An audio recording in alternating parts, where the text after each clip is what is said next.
This is my vlog post for week 8. I know it's a couple of weeks late, but I've had connection problems and this is the earliest I've been able to do it, so apologies for that. I'm going to jump straight into it and address the question that I chose, which was the implications of audio and video blocking in organisations, and what it means for content creators, and maybe a couple of solutions for it. First off, I think businesses are within their right to block certain sorts of content. There's always going to be users that misappropriate content, certain sorts of media. It's nice to think that everyone will get on YouTube and watch videos on how to use computer programs more effectively.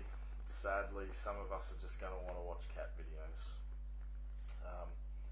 Now I've got a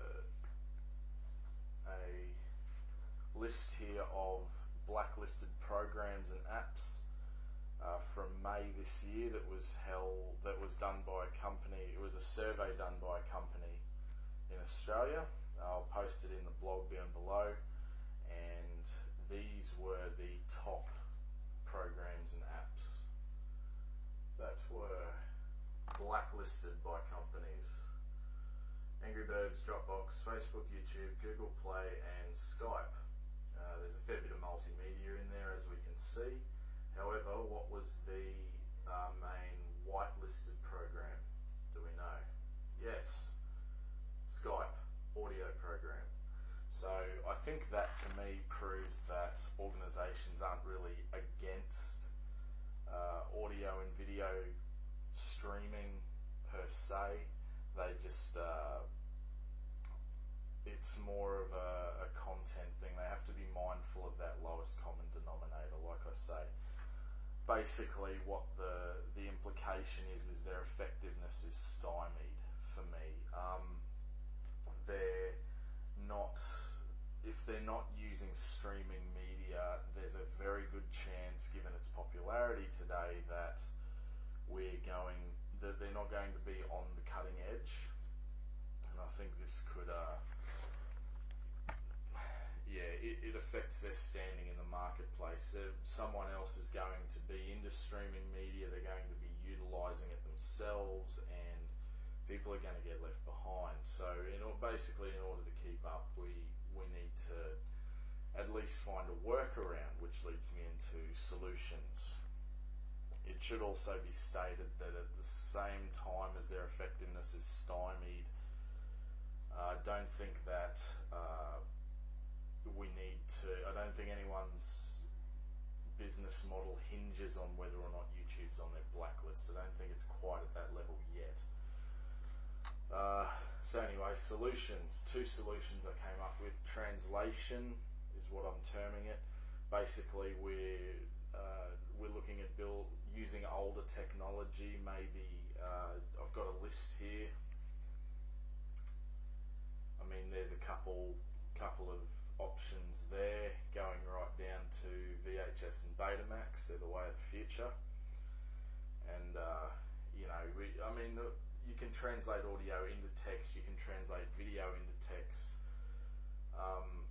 and these might be able to be shunted off by request, perhaps even to different organisations. Basically what solid state media and text would do is allow organisations to sort of scrutinise their data stream a bit more, rather than just, like I say, having the smorgasbord of data that is streaming media.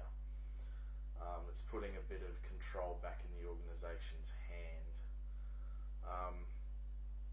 The second solution is what I'm terming networking. Basically, in the environment that we're in now, users seek content out. It's accessible, whether from their home computers or some other means. They don't have to look at it at work. But users are going to find good content if it's out there.